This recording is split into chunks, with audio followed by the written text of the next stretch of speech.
Today was kind of a big third down emphasis relative to the practice. Any questions? Seemed like the offense had a little more consistency today. Quarterbacks had a lot more time to throw the football. Yeah, I thought early on we did a pretty good job, especially with some of the man coverages we were getting. And look, there's that that flow that we talk about that kind of moves back and forth. But overall, we'll look at the film. This is the second day we've had this install, and the first time we've had it where we're in pads, and so it was good to get back to getting a chance to rep some of the stuff that we didn't get to cover the first day we put it in.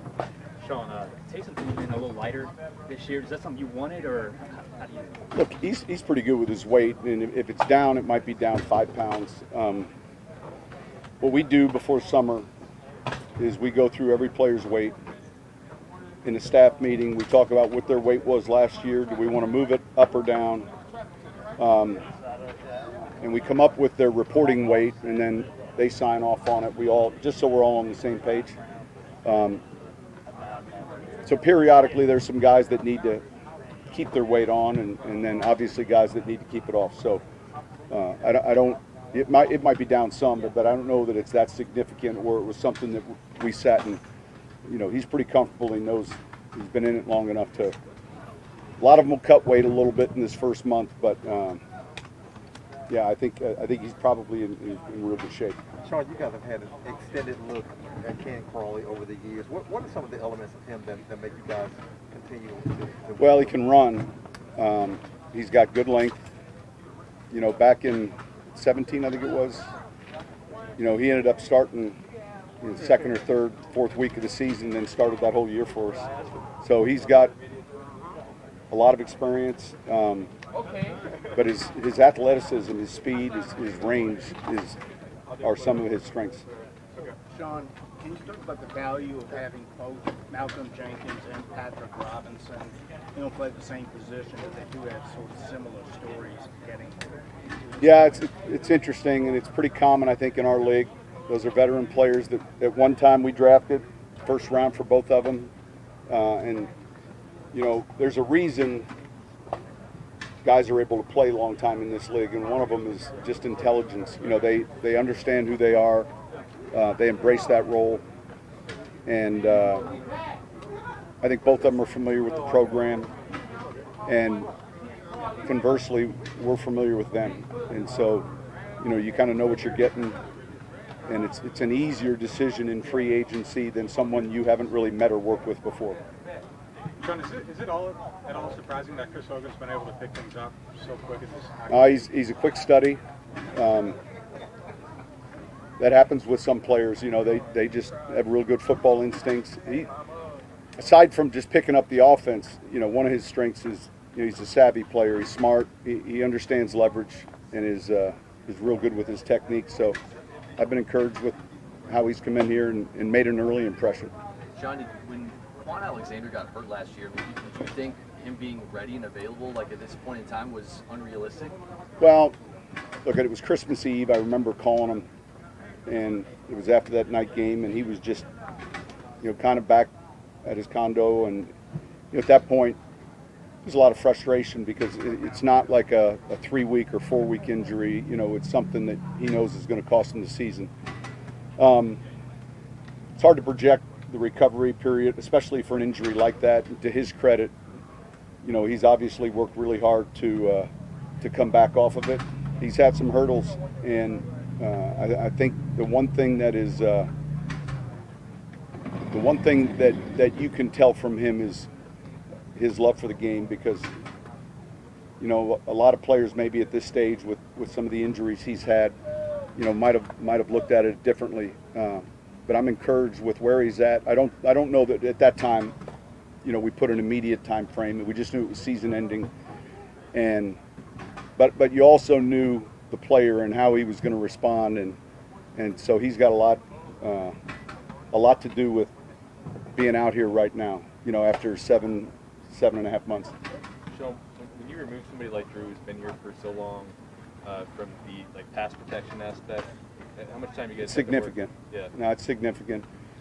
Because what happens is, and I kid Drew a little bit, but you know, he's been in that kitchen long enough to pretty soon, you know, I don't know what year he started boiling the water, but someone else was. And then the next year, so when all of a sudden he leaves, there's this immediate, like, well, who's doing this? And who's, you know, he handled so much.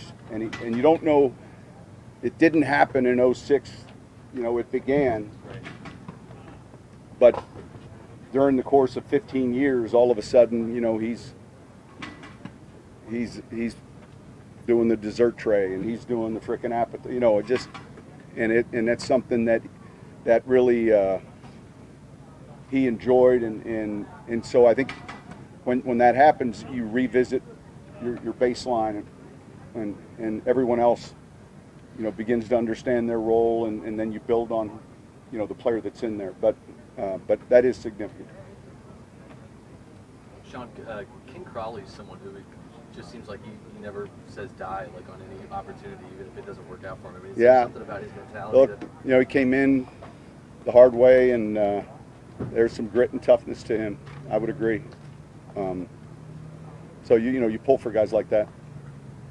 Sean, as a special teams coach, has challenged someone because he's here so long, like Craig Robinson, that linebacker, to play that role. And be All a of those leader, guys, yeah, all of those guys. Look, and you can get evidence of it right now, but you know, you really get a chance to see it in those preseason games, and there's a room full of guys. The good news is we've seen it from a number of them already. I like the athleticism in that group. A lot of those guys can run, and they should be good teams players. So we're excited about that. Did you feel like you'd have a good handle on how the interior defensive line would shake out coming into camp, given the people that won't be here, or is that something that's really still I think it's ongoing a little bit. Yeah. I think it's ongoing a little bit. Obviously, with David's absence when we start the season, or what appears to be his absence, that's the significant one.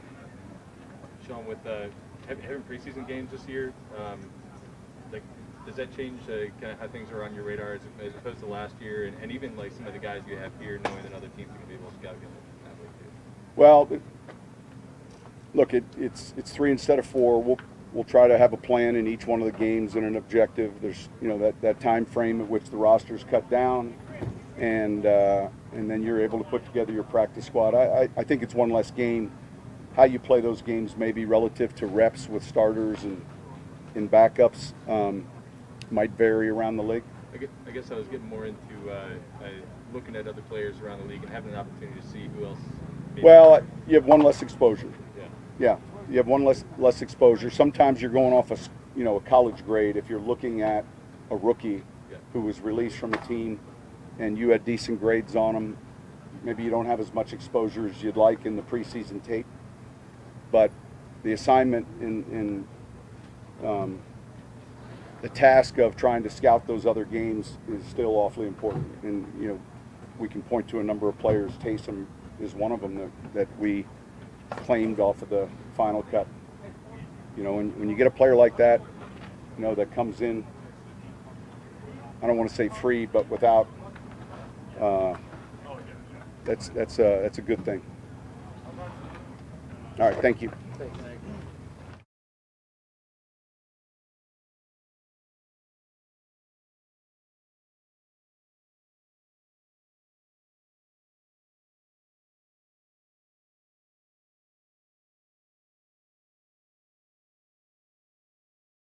How y'all doing?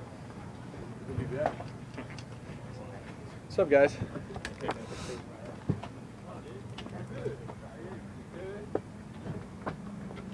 Is there one thing that stands out to you most about this week of practice that maybe you're most happy with, or? Yeah, I think, you know, as training camp goes on and evolves, I think your timing with your receivers and, you know, all that stuff continues to be a little bit better.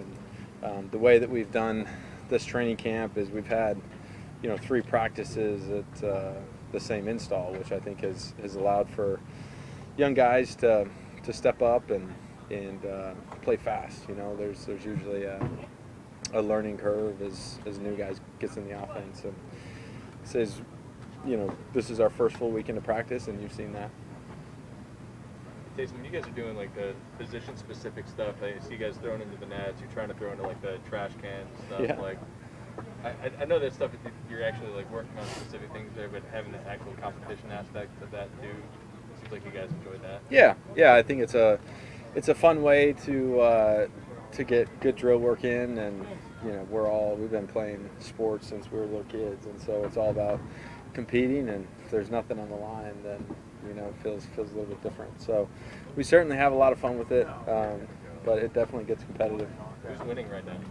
Honestly, it's a good question. We have been like back and forth trying to figure out what's on the line here, and I don't know that we've been keeping too close to the track because we don't know what it's for. So I don't have an answer for you. Taking when you mentioned the younger guys having the install repeatedly and playing a little bit faster, does that allow you to be a little bit more decisive? For sure. Know what they're doing? Yeah, for sure. I think anytime as a QB, as you come out and you see guys that break the huddle, line up, sprint to where they're supposed to be, and then as you see guys run the right routes, getting in and out of the breaks. As a QB, that's what you want to see. We're always working on decision making and timing and all of that, but it's a two-way street. And so as you see that, your confidence as a quarterback to let that ball go when you need to is much higher. Taysom, how do you decide how often to run in practice, since there's really no threat of actually being tackled and you can go further into progressions? Does that feel like I don't need to work on taking off and running in practice? Yeah, I think that's an instinctive thing for me, and I think that's one of those things that as someone who can run and you have the ability to make plays with your feet, that I feel really comfortable doing that. And so when I'm out of practice, there was a situation today where I would have ran in a game situation, but I want to work on stepping up, getting the ball out, working through my progression and everything else. So, I think that there's a balance of making it game-like, to where you're taking off and making plays like that. But in a practice setting, I'm gonna work on getting through a progression. How do you think you'll treat the preseason? Would it be similar, or I'm once it's live tackling? I'm gonna treat it like a game. Yeah, just like a game. Yep. Jason, what are some of the things you look at when you're evaluating your performances? We kind of get caught up in complete and incomplete, but I'm sure you're looking at a much more refined thing. Yeah. And we've talked about this before. I think that makes a quarterback great is, his decision making, his accuracy, timing, and so as I'm evaluating my film, those are the things that I'm paying attention to. Obviously complete, incomplete, and there's matchup, personnel things, stuff like that, but. There are three things that I pay attention to. The decision making, was the accuracy there? Was it complete, incomplete? And those are what I evaluate. Have you seen a lot of growth from Marquez Callaway this summer and how he carries himself and how he's performing, or he's just getting opportunity and he looked like this last summer too? Yeah, I think Quez is one of those guys that when he's had the opportunity, he's taken advantage of it. So I have not seen Quez have an opportunity and not step up to it, and we saw that last year. I think we're seeing that this camp where Quez has played really well. His opportunity is really high, and he's making plays. As you're going through, you're cycling these wide receivers as you're going through a quarterback competition. What's the process of getting comfortable with new receivers, guys who just get signed? How does that kind of play out? Yeah, it's certainly a process. We were kind of talking about that earlier. When you see guys getting in and out of the huddle up to the line of scrimmage and running the right thing and the right depth and their break and everything is where it's supposed to be and how it's supposed to be, your comfort level to throw it on time increases significantly. And I would say I don't necessarily need the rep with this young guy to see what he's doing. If I see him doing the right things, I'm going to trust him to and cut loose. With this bigger role as Drew played and setting protections and stuff like that, how big a part of that is this right now, and just kind of getting on the same page with everybody, getting everybody in the right spot? It's very important. You got to make sure you're protected. As a QB, you got to know where you're hot and if you're hot, and where those throws are. But I would say, we're the process of doing that might be a little bit different. We're putting some responsibility on the centers and so forth, but ultimately it's our responsibility to make sure that we know where the hot's coming if we are hot, and making sure that we're doing this the right way.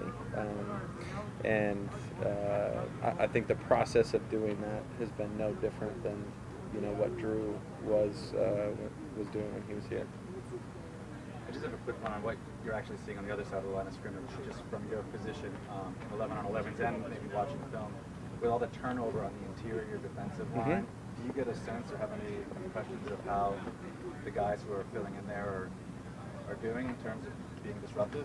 Yeah, I think they're doing really good. You know, I think a day like today, third down, you know, they put in a little pressure package and stuff, so you felt a little more pressure from those guys. But I would also say that it's not. I don't know how fair it is in practice when they're staying away from us, but there's plenty of guys that are showing up on film and guys that are making plays up front. And you know, I just feel like this place has done such a good job personnel-wise, bringing in the right guys, putting them in the right situations to be successful. That you know, my concern around that stuff is just not very high. You mentioned your I don't know if I'm weight loss with rebuilding your body in a different way. Did that help with your mechanics? Is that something you felt like you needed to do to improve something? I don't think the weight loss improved my mechanics, but part of training to be quarterback is flexibility. Certainly a strong backside shoulder. Our guy Will Clapp could attest to that. But you know, and so those are the things that I was working on. So I think anytime you can improve the strength of a backside shoulder, your flexibility, that will help in throwing the ball. So was losing weight a goal, or was that just a byproduct of you changing things up? I just felt like, you know, if I'm not going to be blocking defensive ends and backers and safeties and stuff, that I didn't need to carry the extra weight. Taysom, is this your kind of more of your natural, what you would naturally carry on your frame? Yeah, this is a good weight. I'm like 225 right now, and it's a good weight for me. I was told you're a scratch golfer. Has that affected at all? Has that affected what? Has that affected your golf, your No, handicap? no. Well, football has certainly affected my handicap, but before we reported for camp, it was pretty strong. Like where?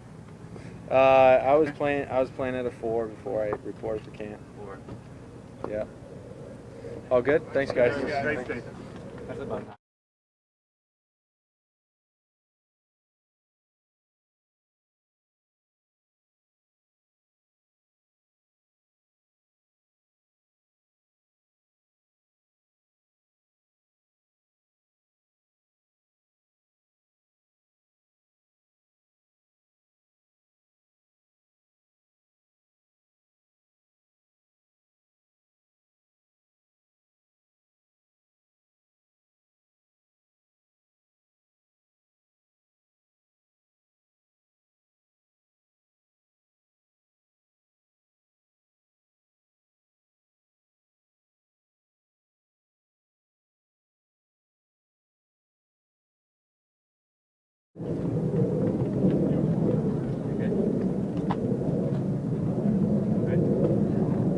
How do you feel physically right now?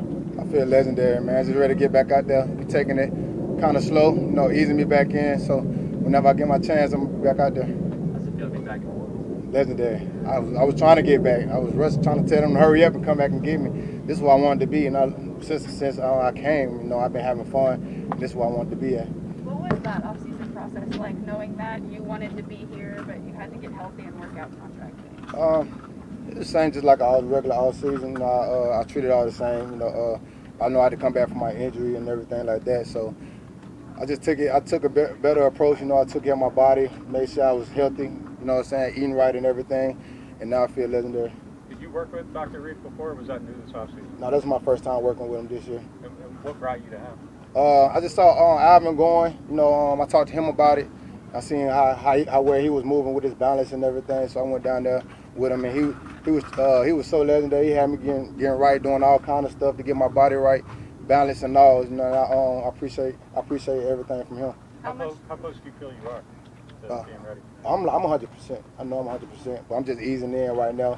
They want to see. They're just trying to get me moving around, you know, because everybody else been in camp and everything. So when they're ready, I'm gonna be ready. So you feel as explosive as you were before? Yeah, way more explosive. Dr. Reed got me way more explosive than I ever been. That's why I said I appreciate him for everything. So you did this in 7.5 months. What did they tell you at first when it happened, like the timeline? I don't really listen to no timeline. Everybody try to give me a timeline with some stuff, and I always just try to just go how my body feel, and my body feel legendary, so I'm ready.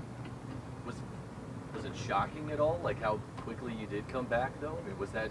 I know you're not listening to a timeline, but yeah. I mean, did you have like an idea in your mind of where you wanted to be? No, I just like a goal? No, I just know when I put my mind to something, I'm gonna do it. And as soon as that happened, I already knew I had to get my mind back to where it goes. I mean, where it needed to be, and I got there. And I just was working hard. Eating right, and everything got me back to where I needed to be. And just working. And I'm here now. Last one, guys, and we'll have James. Sean talked about how most guys, they maybe give up at this point about ages you go. What makes you keep battling back and coming back? I never give up, and this is a game that I love. So I'm gonna do whatever it takes to get back to the game. If an injury happens, whatever, I'm gonna do whatever it takes. And that's just me. That's just like my mindset. Like I say, when I say legendary, that's where we want to be at. And I'm gonna just keep working towards that. Thanks, guys. Appreciate y'all. We'll have James.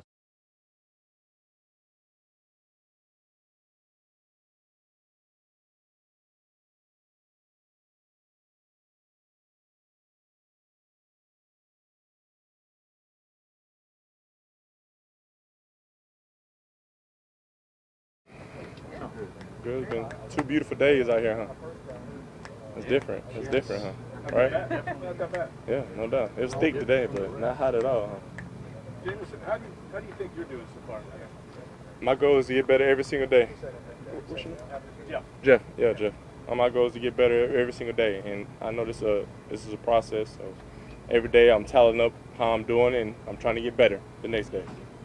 When you evaluate yourself, what do you in particular look at? Decisions. Yeah, that's all. I'm not looking at completions. I'm not looking at anything besides decisions. How hard is that to just focus on decisions when you know that maybe that could have been a completion or whatever? It's not.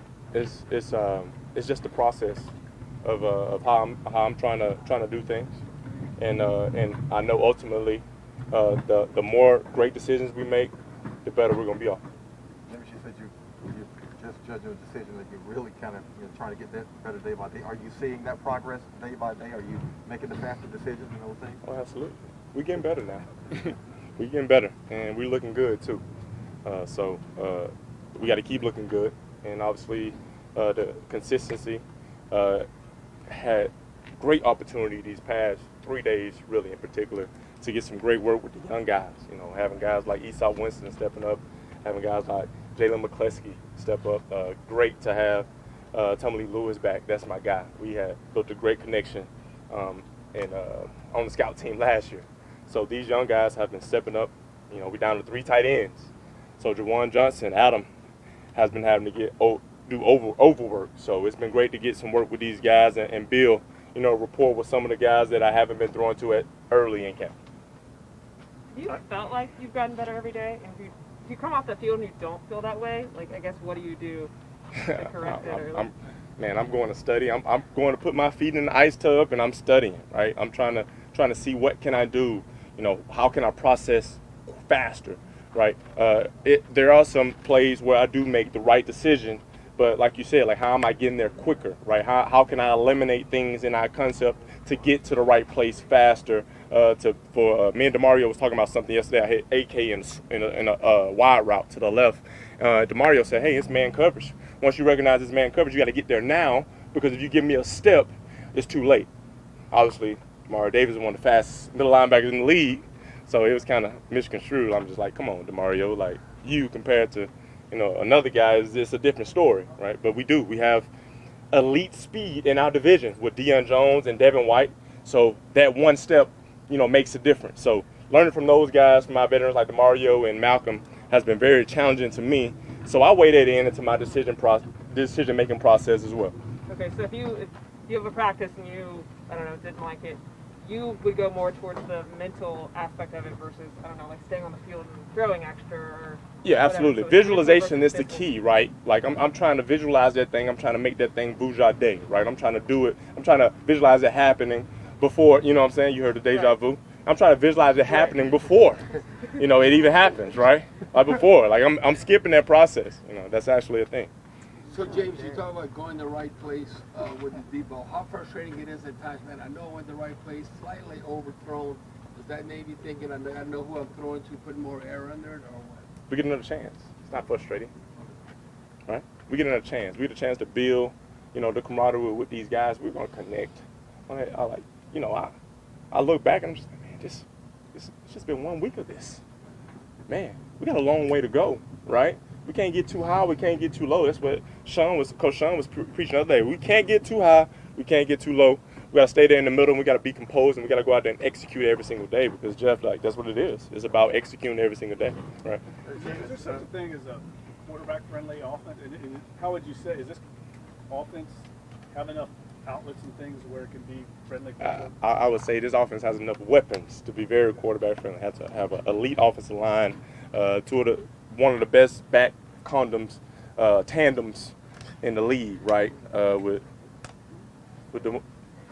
Latavius and Alvin. I heard some Snickers, but excuse my language, right? One of the best tandems in the league, right? So It's hot. It's fine. You almost passed. Yeah. right. Tandem was good. Is either.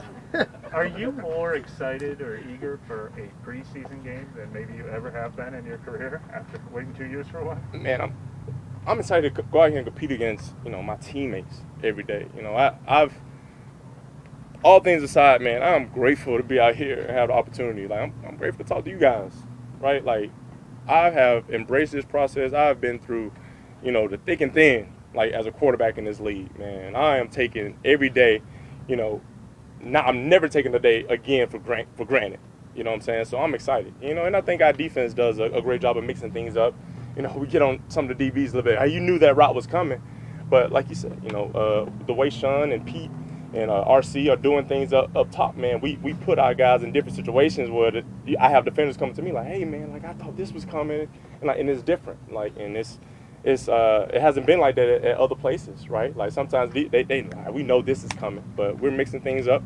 We're giving guys different looks, whether it's split, whether it's stem, and changing up a little bit. So we're playing some good football. You mentioned working with Tommy Lee on the scout team last year. How about Marquez Callaway basically being wide receiver 1 out here all of a sudden this summer? Well, we know we have one of the best receivers in the world in Mike Thomas. But when you have young guys like Quez, who is holding his weight and dominating out there, you know, I mean, when you get to compete, like I say, I take pride in competing against DeMario, Marshawn, Malcolm, Cam every single day, because those guys are the best. And Callaway is getting a chance to compete against Marshawn Lattimore. Like, you don't hear his name enough, you know, as one of the top DBs in this league, right? So that's making him better. That's making him go higher. And that's what we want. We want to elevate when it's time to really show out.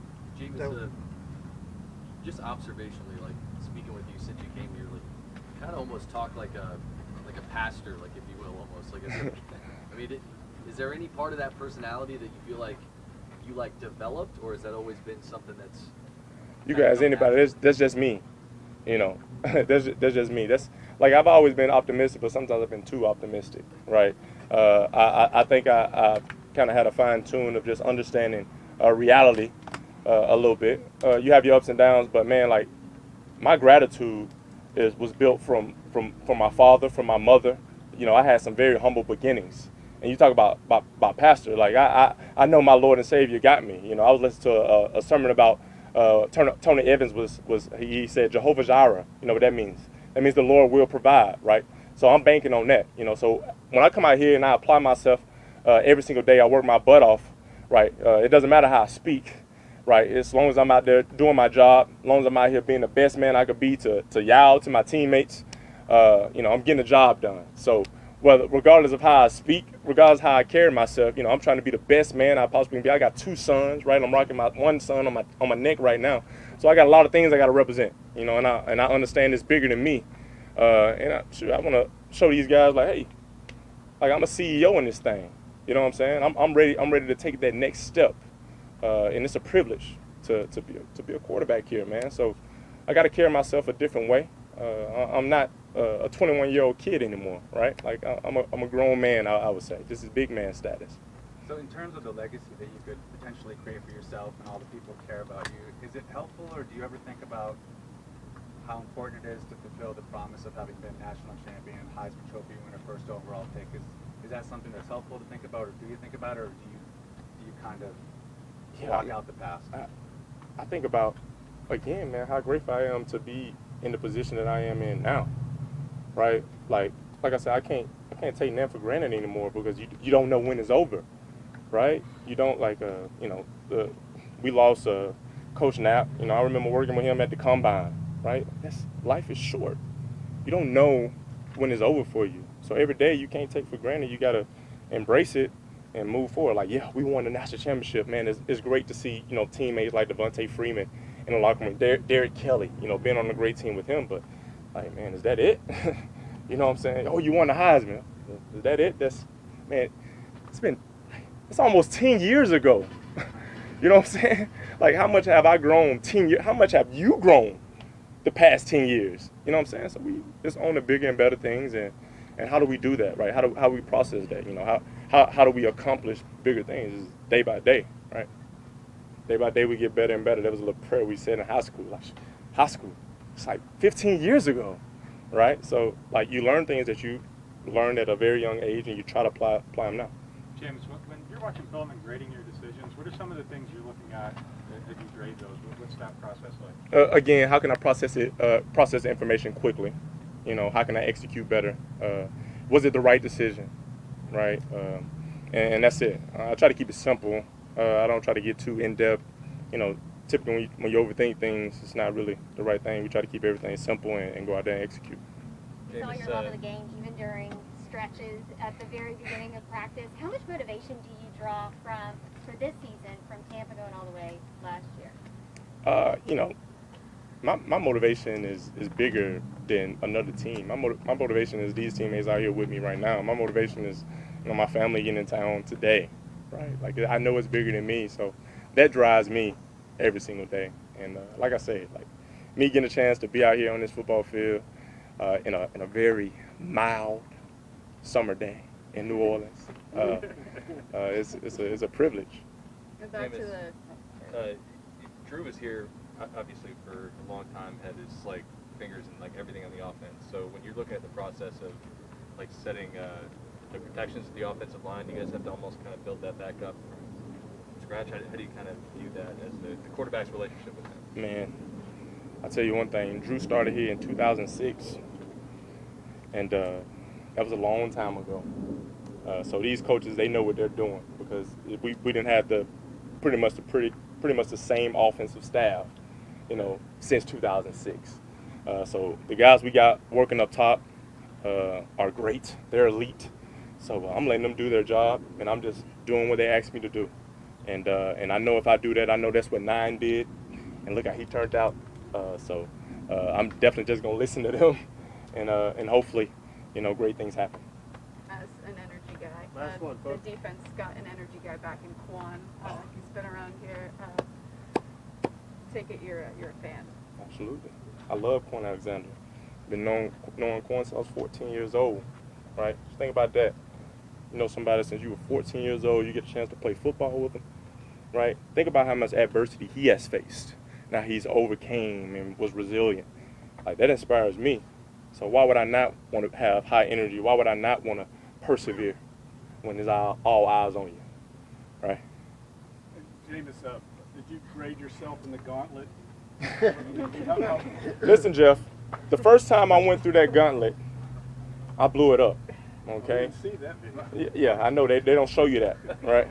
But the first time I blew it up, the second time I got hit pretty good. But I kept my ground, I stayed up. You saw that ball, did you see the ball? The ball was secure. So I finished in the end zone, okay? Like I said, thank you. We're gonna be resilient, right? We're gonna be resilient. Leave me alone, Jeff. Still standing, baby. I did get hit stick, though. All right, thank you. Appreciate y'all.